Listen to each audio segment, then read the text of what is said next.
Je te parle comme on parle à quelqu'un qui a attendu longtemps dans le couloir d'une maison ancienne, la main sur la porte, le souffle retenu, et qui soudain entend des pas à l'intérieur.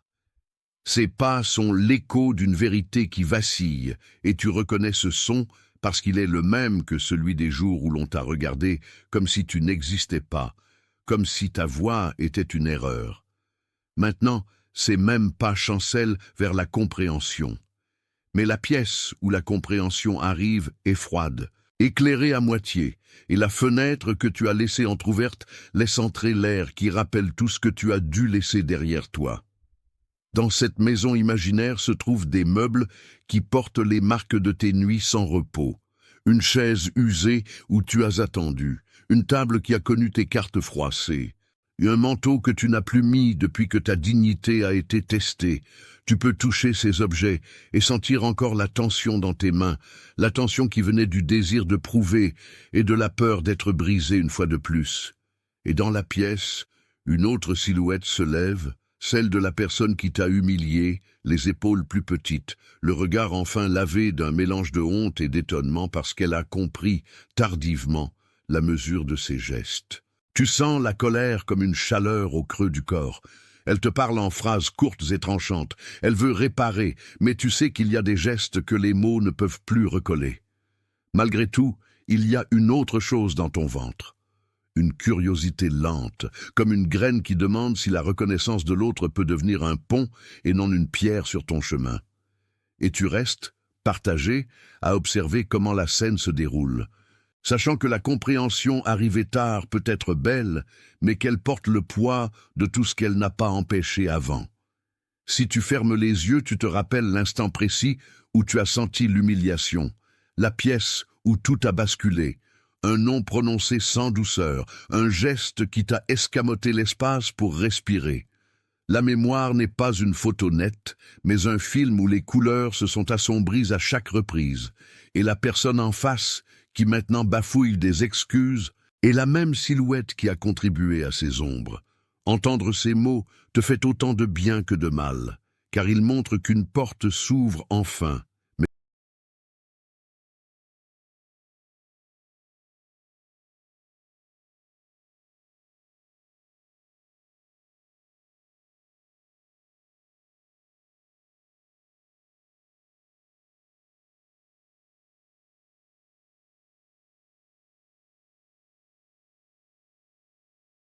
Attention, vous devez comprendre ce qui se passe. Maintenant, certaines personnes se sont éloignées. Certaines portes se sont fermées. Et des situations qui semblaient sûres ont commencé à changer sans explication. Ce n'est peut-être pas une coïncidence. Le protocole secret des élus a été créé pour ceux qui sentent que Dieu réorganise leur vie, mais qui ne comprennent pas encore la raison de tant de pertes, de silence et d'interruptions. À travers cette étape, vous apprendrez à reconnaître ce qui doit être laissé derrière vous, ce qui est en train d'être protégé, et quels signes peuvent apparaître avant un grand changement. Ne forcez pas des portes qui ont peut-être été fermées pour vous protéger. N'insistez pas auprès de personnes ou sur des chemins qui ont déjà accompli leur rôle dans votre parcours. Il arrive un moment où insister cesse d'être de la foi et devient de la résistance. Découvrez maintenant le protocole secret des élus. Je l'ai laissé pour vous tout en haut des commentaires de cette vidéo. Cette porte ouvre sur des couloirs où tu as déjà marché seul. Reste avec cette sensation. La reconnaissance peut venir trop tard pour empêcher la douleur, mais elle peut aussi être le premier pas pour que plus rien ne se reproduise. Et ce pas ne dépend plus tant de la personne qui comprend que de la manière dont tu choisis de réagir. Tu peux choisir d'écouter, de répondre, de partir ou de rester en silence comme on garde une blessure propre, et chacune de ces réponses dira quelque chose sur ce dont tu as besoin maintenant, pas sur ce que l'autre mérite. Dans la lumière tamisée, tu observes comment ses mains cherchent des mots, comment ses yeux cherchent un endroit où se poser, et tu réalises que la compréhension venue trop tard n'efface pas la trace des nuits sans sommeil. Elle laisse une carte. Les lieux où l'on a été blessé, ce que l'on a perdu, ce que l'on a tenu.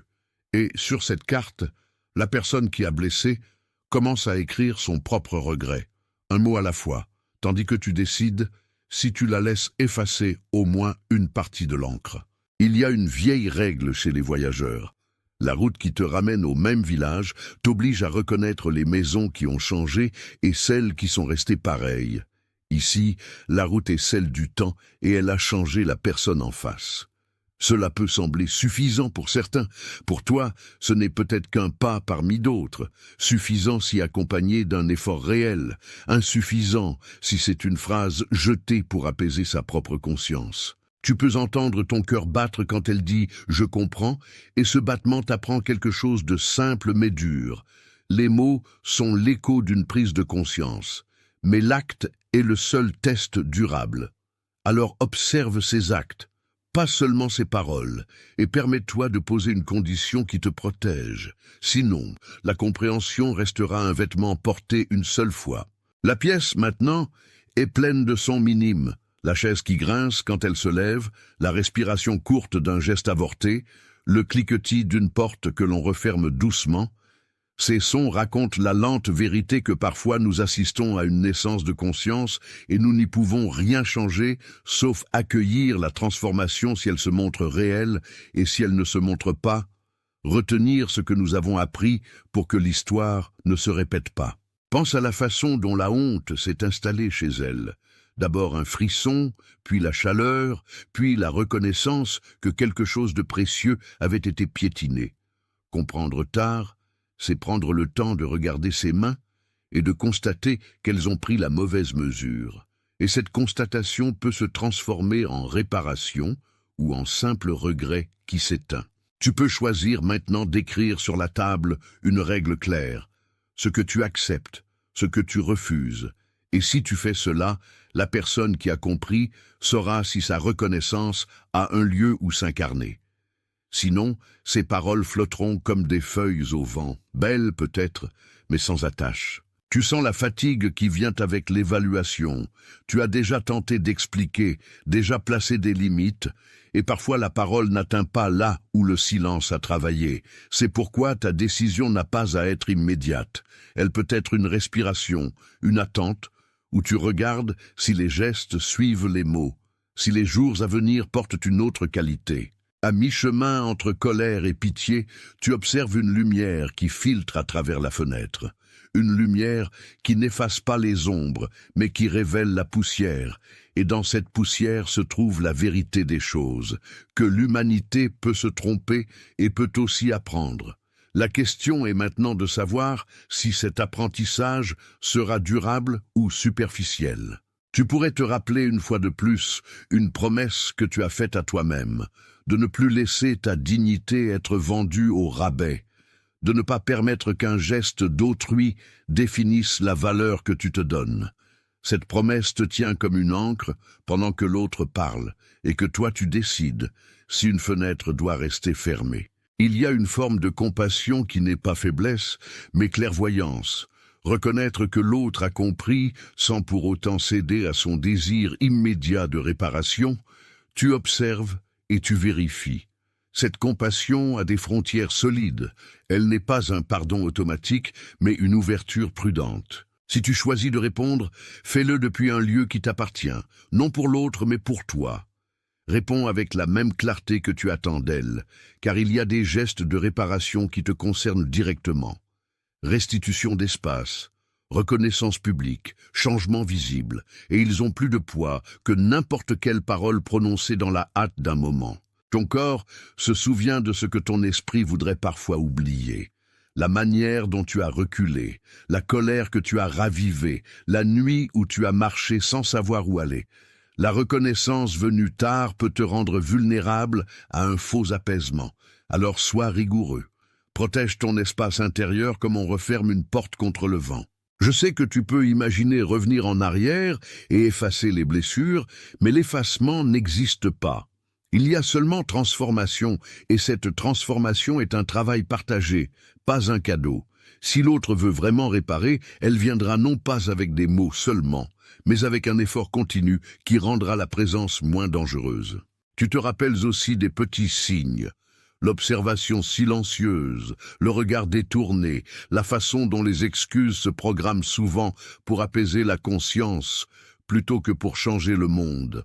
Maintenant que la conscience est éveillée, demande des preuves, demande du temps marqué par des actes concrets qui montrent la contrition et non des promesses fragiles. Quand la personne qui t'a humilié te parle, elle porte le poids d'une révélation qui l'a frappée. Ce poids peut la pousser à se transformer ou la conduire à une honte qui l'enferme encore plus. Ta réponse peut l'aider à choisir la voie de l'effort, ou elle peut confirmer que le pardon est nécessaire pour toi, mais pas pour elle. Ta sagesse est de voir la différence entre la transformation et la simple apaisement. Peut-être que tu te demandes ce que signifie trop tard dans cette histoire. Trop tard veut dire que certains moments, certaines paroles, certains gestes ont causé des ruptures qui ont ouvert des chemins différents dans ta vie. La compréhension arrivée ensuite ne peut empêcher les conséquences qui ont déjà orienté ton histoire. Elle peut seulement infléchir l'avenir. Alors que tu écoutes, note ceci. Les réparations sérieuses commencent par des actions petites et répétées, non par une déclaration unique. Observe sa constance, sa capacité à tenir les nouvelles frontières, sa patience à accepter que le temps n'efface pas tout. À cet instant précis, tu sens peut-être le désir de renvoyer tout cela avec une seule phrase acérée, et c'est une tentation humaine. Mais rappelle-toi que la parole peut être une arme ou un pont. Choisis laquelle tu veux devenir, non pour lui faire plaisir, mais pour rester fidèle à ta propre mesure. Il y a dans la pièce un objet modeste, une tasse dont le bord est fissuré, que tu prends parfois comme un symbole. Elle est intacte et partiellement brisée en même temps, mais elle sert encore. Ta relation avec la personne en face peut ressembler à cette tasse, utilisable, mais marquée. Et tu choisis si tu la gardes pour y boire ensemble ou si tu la ranges pour qu'elle ne te rappelle pas la douleur. Si tu décides de laisser une fenêtre ouverte, fais-le avec clairvoyance. Que l'air qui entre soit un air nouveau, non le même courant qui t'a apporté la première blessure. Cela signifie poser des règles, exiger des actes et observer la constance avant de laisser la confiance revenir. Et si tu choisis de fermer la porte, ferme-la avec une bénédiction pour toi-même. Ce n'est pas un barricadage cynique, mais un choix de préservation, une affirmation que ta paix vaut plus qu'un soulagement temporaire pour l'autre. Il est possible qu'en regardant cette scène, tu te surprennes à ressentir un mélange d'amertume et de grâce, l'amertume pour ce qui a été perdu, la grâce pour la possibilité que l'autre ait enfin compris. Laisse ces deux sentiments coexister sans les empêcher de t'enseigner quoi faire maintenant. À présent, écoute ta respiration et remarque où se loge exactement le besoin. Est-ce besoin de réparation publique? Est-ce besoin d'excuses sincères? Est-ce besoin d'une preuve tangible de changement? Ou est-ce simplement besoin de t'éloigner? Ta réponse à cette question déterminera la suite plus sûrement que n'importe quel discours que l'autre pourrait prononcer maintenant. Si tu veux un exemple concret, demande une action simple et mesurable.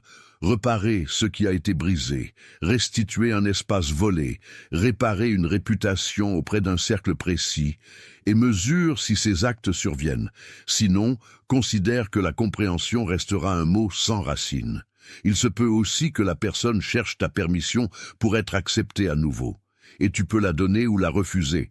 Mais fais-le en sachant pourquoi tu le fais, non par dépit ni par impulsion. À partir d'ici, tu deviens le gardien de tes frontières et le créateur de ta paix. Permets-toi de laisser le temps valider ou invalider la sincérité qui se présente devant toi. Je te propose une règle simple à tester. Donne un délai. Observe 3 changements concrets.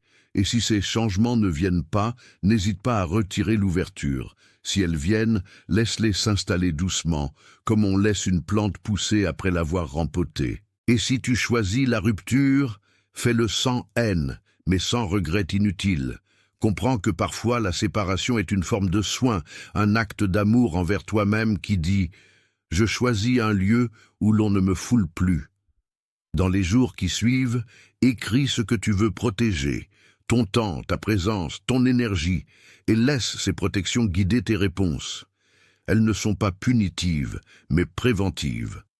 Elles disent que ta dignité a désormais priorité. La personne qui t'a humilié peut pleurer, implorer et promettre des choses splendides. Observe si ces pleurs conduisent à des changements pratiques, sinon considère-les comme un ornement émotionnel qui ne transforme pas la réalité. Si tu veux un geste de réparation immédiat, demande quelque chose de concret et humble. Une lettre publique, une rectification, une réparation matérielle. Regarde si cela arrive et juge là-dessus. Le troisième jour, après cette rencontre, vérifie si elle a parlé aux autres, si elle a reconnu la douleur qu'elle a causée en termes réels. La parole chez les autres montre souvent si la prise de conscience était profonde ou seulement personnelle et privée. Tu peux aussi choisir de transformer cette rencontre en une leçon pour toi. Comment reconnaître les signes précurseurs, comment poser des limites plus tôt, comment te défendre sans perdre l'ouverture de cœur que tu veux garder. Utilise cette expérience pour affiner ton sens de l'autoprotection. Si tu te demandes si tu dois pardonner, rappelle-toi que le pardon est d'abord un cadeau pour toi, pas forcément pour l'autre. Il te libère ou te maintient lié. Choisis selon ta liberté réelle, et non pour répondre aux attentes d'autrui. Enfin, si au fil du temps la personne prouve sa constance, accepte la transformation si tu le veux. Si elle ne le prouve pas, protège-toi sans culpabilité. Ta dignité n'attend pas la bonne volonté des autres pour exister. Que tu choisisses la porte ouverte ou la porte close, fais-le en sachant que la compréhension venue tard peut être une nouvelle saison ou un chant insuffisant. La différence se voit dans les actes, pas dans les mots, et tu es désormais le lecteur attentif de ces actes. Que ta décision soit pour la guérison ou pour la préservation, qu'elle naisse de la clarté et non de la précipitation, et qu'elle respecte la personne la plus importante dans cette pièce, toi-même. Que la paix que tu recherches commence par une impression petite et claire dans ton corps, et que cette impression t'indique la route à suivre, pas une autre règle dictée par la colère ou la pitié seule. Choisis avec la clarté d'un cœur qui sait ce qu'il vaut et ce qu'il refuse de perdre. Ferme ou ouvre selon ce que ta vie demande maintenant, et fais-le en gardant le cap sur la dignité qui t'habite. Et quand tu seras prêt, si tu veux, prends la parole simplement, sans fioriture, pour dire ce qui doit être dit, pas pour punir mais pour clarifier. Et puis marche vers la suite de ta vie, portant la leçon comme une carte qui ne te condamne pas, mais qui t'empêche de te perdre de nouveau. Je prends la suite exactement là où la porte intérieure s'est ouverte, et je laisse la même pièce continuer de respirer, parce qu'une vérité qui vient de loin ne se ferme pas brusquement. Elle avance avec le bruit léger des objets qui retrouvent leur place, avec la fatigue du cœur qui a trop porté, avec cette clarté qui ne crie pas mais qui tient debout. Tu peux sentir que la personne qui t'a humilié n'est plus seulement une figure contre laquelle tu te défendais. Elle devient le témoin tardif d'une scène qui l'a dépassée, et cette nuance change tout, sans effacer le passé. Il y a dans l'air une densité semblable à celle d'un matin après l'orage, quand les vitres sont encore humides et que la lumière ne sait pas encore si elle doit entrer franchement ou glisser sur les bords. C'est ainsi que la compréhension tardive arrive, humide, fragile, presque maladroite mais réelle. Tu n'as pas à confondre cette arrivée avec une absolution automatique, car la pluie qui cesse ne répare pas d'elle-même le toit, et ton âme sait déjà distinguer l'éclair d'une vraie reconstruction. Regarde comme ton corps répond avant même tes mots.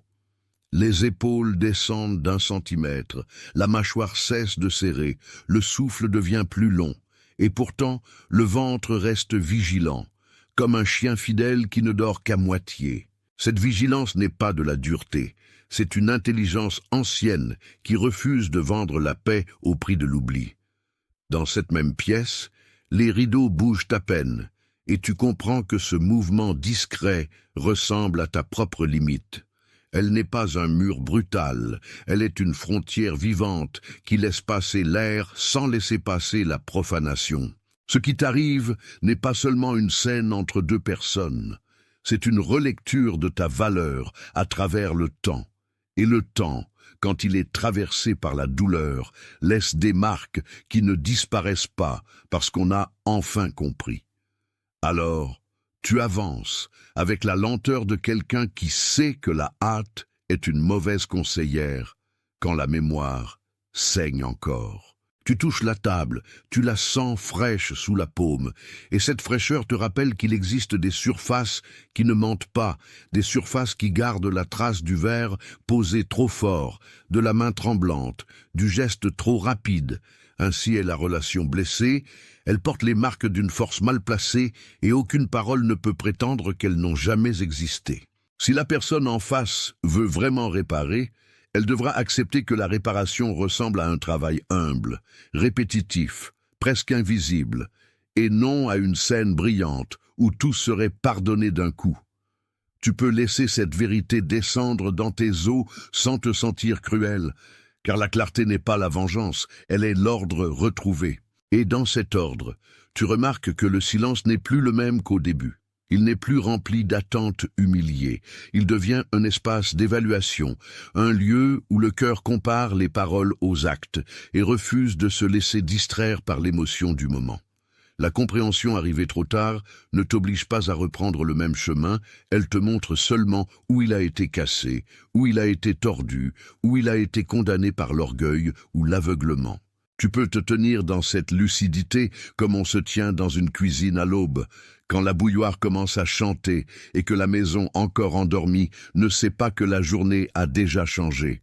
Quelque chose en toi a déjà changé aussi, et ce changement ne demande pas d'approbation.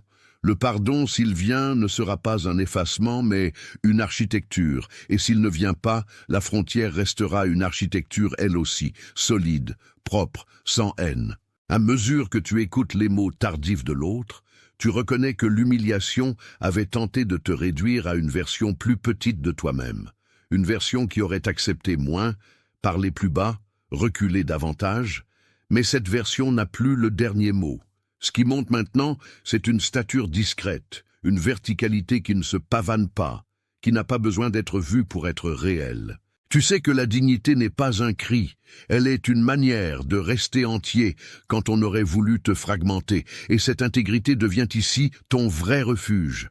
Le passé ne peut pas être réécrit, mais il peut être lu autrement quand la vérité arrive au bon endroit, même en retard, même avec des mains tremblantes, même avec des excuses qui sonnent comme des pièces trouvées au fond d'une poche oubliée. Tu n'es pas obligé de prendre ces pièces comme un paiement complet.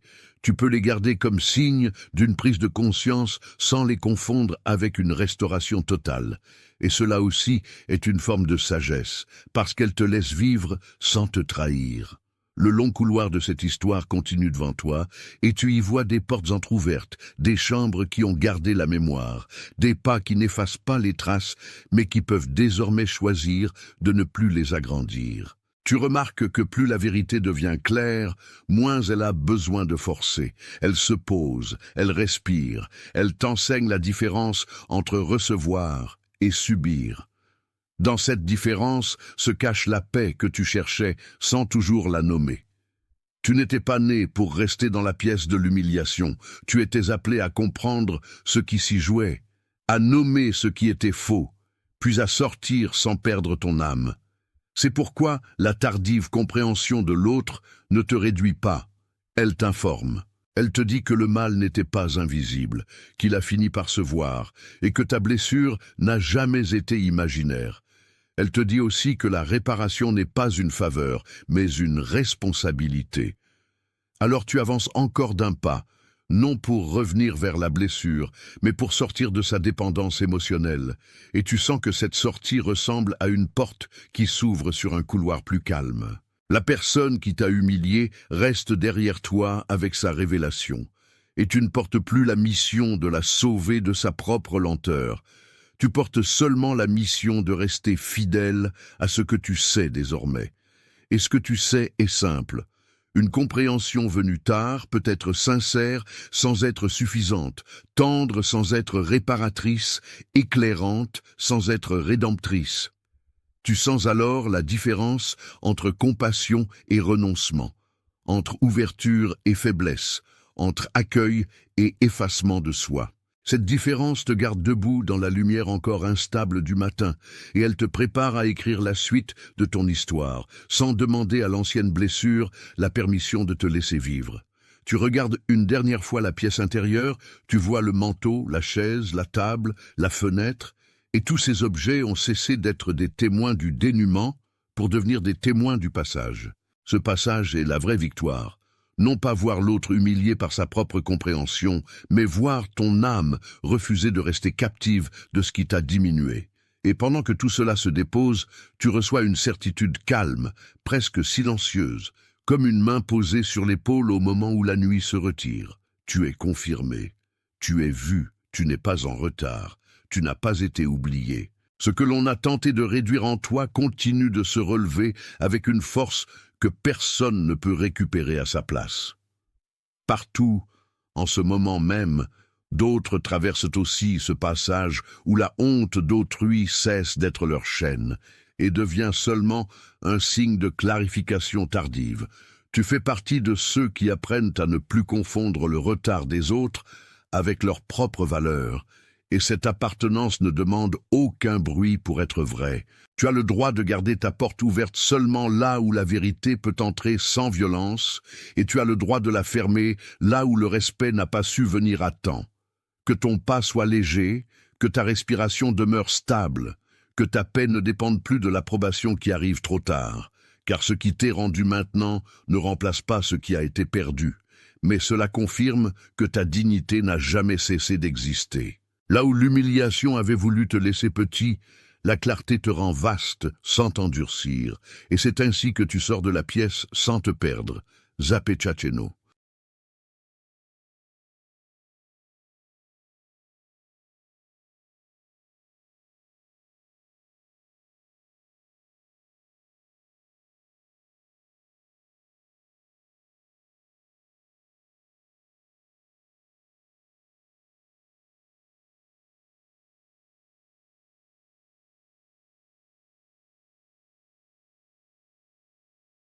Attention, vous devez comprendre ce qui se passe. Maintenant, certaines personnes se sont éloignées, certaines portes se sont fermées, et des situations qui semblaient sûres ont commencé à changer sans explication. Ce n'est peut-être pas une coïncidence. Le protocole secret des élus a été créé pour ceux qui sentent que Dieu réorganise leur vie, mais qui ne comprennent pas encore la raison de tant de pertes, de silence et d'interruptions. À travers cette étape, vous apprendrez à reconnaître ce qui doit être laissé derrière vous, ce qui est en train d'être protégé, et quels signes peuvent apparaître avant un grand changement. Ne forcez pas des portes qui ont peut-être été fermées pour vous protéger. N'insistez pas auprès de personnes ou sur des chemins qui ont déjà accompli leur rôle dans votre parcours. Il arrive un moment où insister cesse d'être de la foi et devient de la résistance. Découvrez maintenant le protocole secret des élus. Je l'ai laissé pour vous tout en haut des commentaires de cette vidéo.